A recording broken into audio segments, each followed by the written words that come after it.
Hi, welcome to my channel. This is Peter. Welcome to my overview of the Australian Beatles Records Part 2. This will take in Help through to Revolver, but there are about 2 or 3 other extra albums in between. So, we'll go underway. So, here we are, 1965, and the first album I'm going to talk about is Help. That's the mono. It's the soundtrack to the film. As I said before, this is the same as the UK catalogue.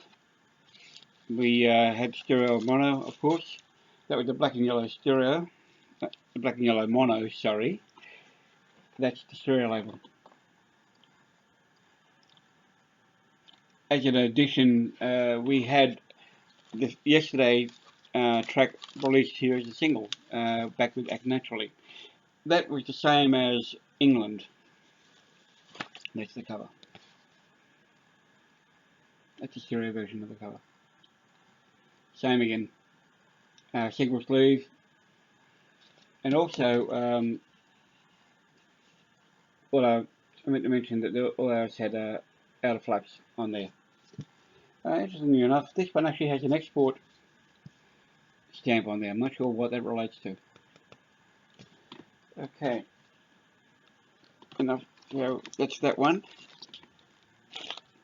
Next up, so that was 1965. That was released in September 65. In 65, there were 2 Beatles albums. And of course, that would have been about 2 or 3 months after the UK version, UK release. The next one was Rubber Soul. Now, Rubber Soul was actually issued in Australia in 1966, actually in February. So we were a few months behind. That's the iconic cover. The first one not to house their name on the front cover. Of course, by now, you should know who these guys are. And of course, the interesting thing with that photo was that it was taken, this was taken by Robert Freeman, one of many covers taken by Robert Freeman. Interesting story with that cover where he was displaying these photographs on a slide projector on a card this size, and the card fell backwards and stretched the image. And Paul's gone, oh, we want that. That'll do. Interestingly enough, John's the only one looking at the camera on this in this image. That's the rear cover, of course. The mono, black and yellow. Now, one little interesting sidelight with this one.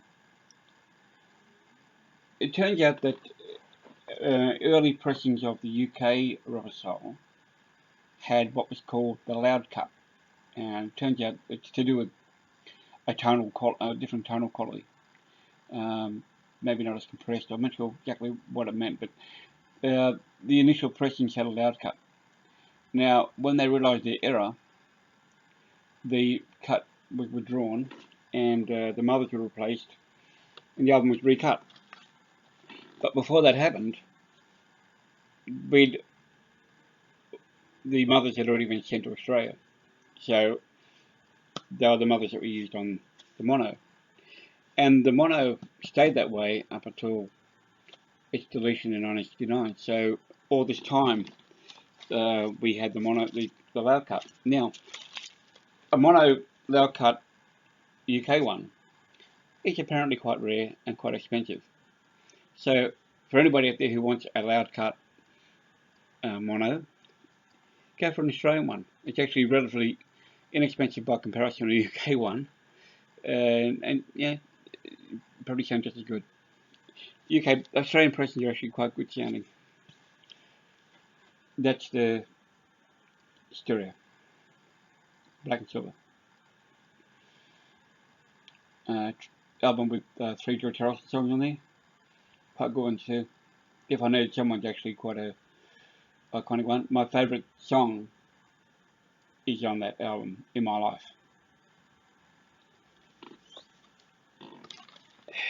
So that's the stereo.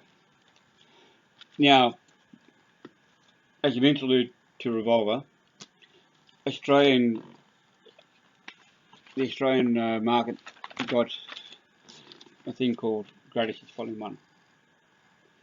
Now, this was initially created by HMV New Zealand, which is the EMI equivalent over there. The LP was, this cover replicates the US Beatles 6. Right down to the colour font. Sorry. Yeah, okay. Go down to the font and everything.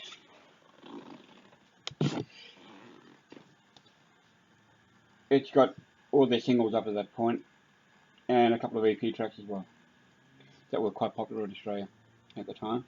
Long Tall Sally was on an EP called Requests over here.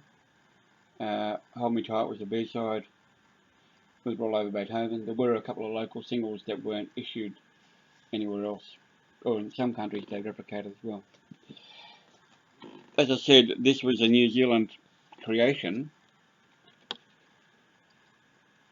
and it was exported to Australia until EMI Australia got their act together and pressed them locally.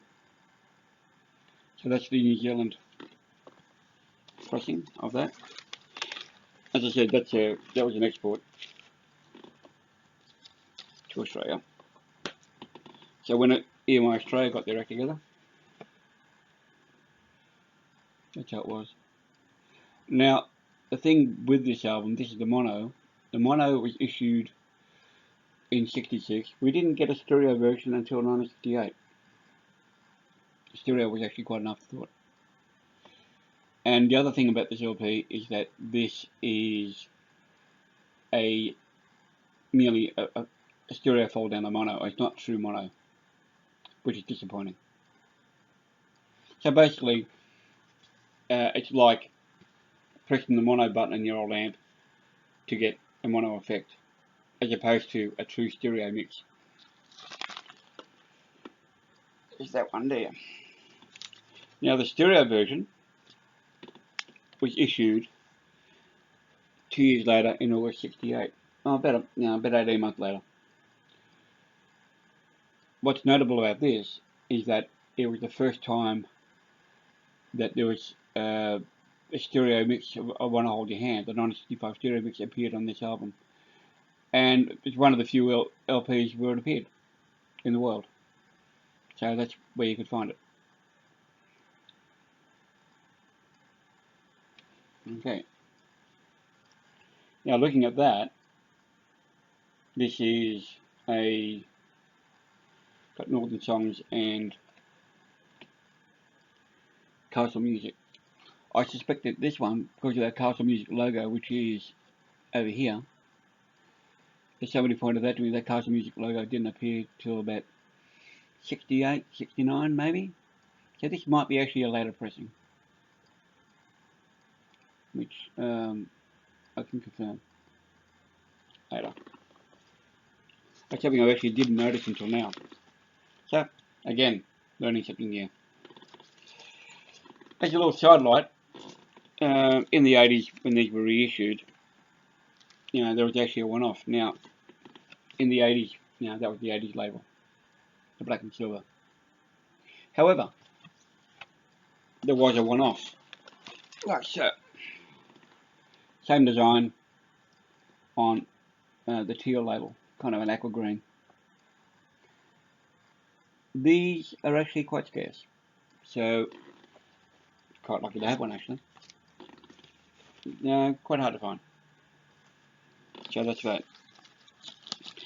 Then we move on to Revolver, 1966. So issued here in Australia in September of '66. Again, about 2 months after the UK and the rest of the world. The American version, of course, had 11 tracks, missing 3 Lennon tracks, in fact. This is notable also for being the engineering debut of Geoff Emerick, who was 21 at the time. If you can imagine being a 21-year-old being asked to engineer the Beatles, after their long-term engineer Norman Smith decided to move on and decided to go produce Pink Floyd. So Jeff Emerick had worked his way through the ranks, tape library. He actually had a hobby, making recordings. He turned a hobby into a career path, which is great if you can ever get a chance to do what you love for a career. So his first day was engineering this LP. In fact, the first track he engineered was Tomorrow Never Knows.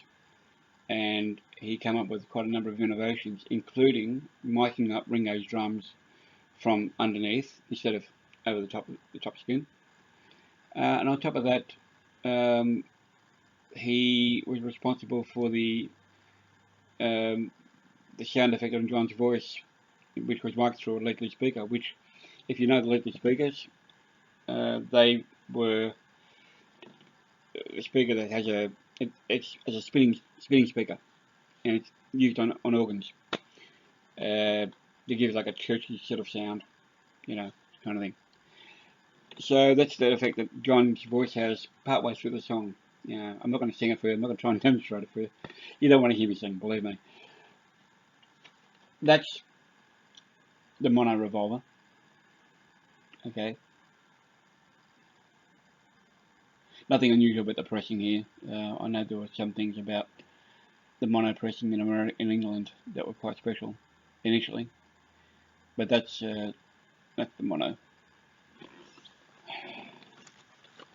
And the stereo, of course, is that one.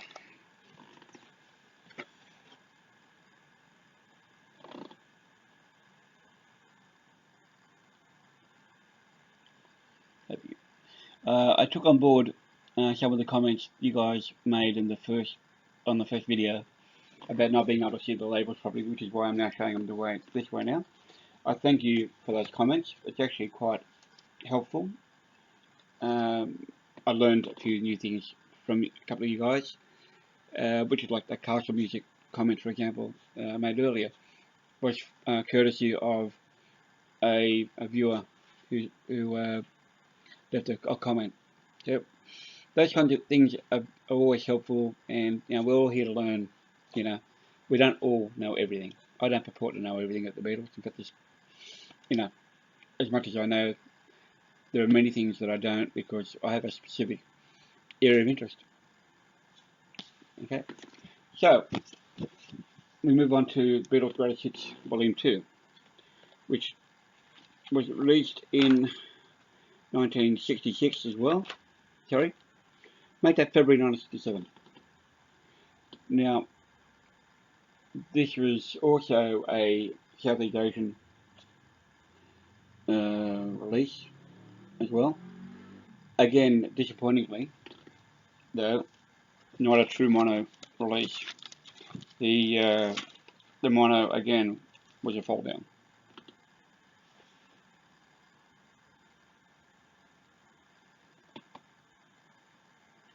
And also the track listing on here is by now the newest track is still 2 months. Oh yeah, 2 years out of date. We can work it out in Day Tripper. And Ticket to Ride as well. As well as probably helping yesterday. They are the newest tracks on this LP. Now by this time, we've just had Revolver. And the next LP was going to be something even more different and more special. That's the mono. This is the stereo. The stereo was issued at the same time as the mono, unlike the first volume of Greatest Hits.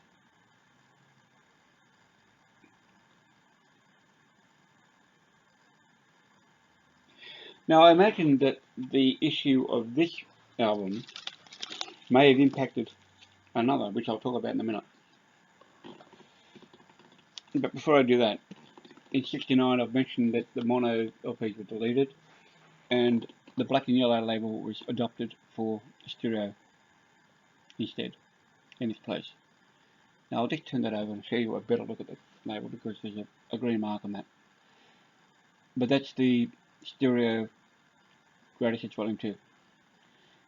That label changed a little bit. The stereo wording got moved from that there to change style from the silver box to just silver printing on the top, and then on the left and on the right of the spindle hole. There were only actually 5 or 6 examples of that label being issued before it adopted the black and yellow. I don't know, I think I showed you the cover, but that was that cover. Now it's not too dissimilar to Beatles 65, apart from the pictures being moved around a bit. And lo and behold, a Japanese album we have, also Beatle number 5.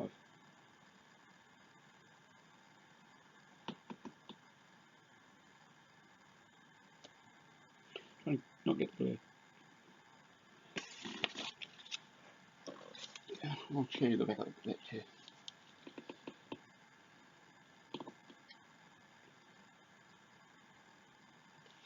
Okay, so as I said, this may have impacted the release of another Beatle album. Now, in '66, England was still waiting for a new Beatle album, and in the meantime, Collection of Oldies was issued as a stopgap between Revolver and what eventually became Sgt. Pepper. The first Beatles Greatest Hits album issued, essentially, has the inclusion of Bad Boy, which may have been an error. It's quite possible they might have meant this boy to go on there instead of Bad Boy, but it was issued, and it was actually the only unreleased track at that time in England. Bad Boy had actually been issued previously on Beatles 6, which was issued in '65.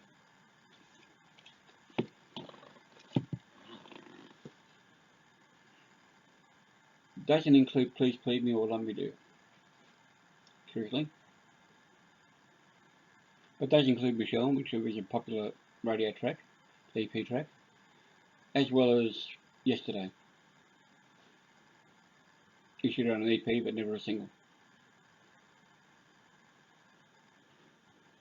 So there you go. In Australia, this didn't see light of day until 1968, after Sgt. Pepper. That's the motto.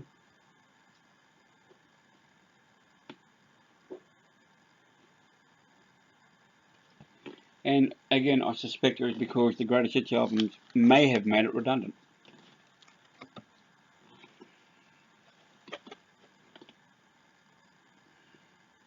Now, mind you, this album here has a broader track listing, a broader range of track listing. The Greatest Hits albums stop at 65. These go beyond into 66. The track listing itself is somewhat out of order, to my taste anyway. I tend to prefer a running order from beginning to end. Yeah, oldest to newest. That's just how I am. That way you get a progression of and development of sound along the way. That's just me though. Okay?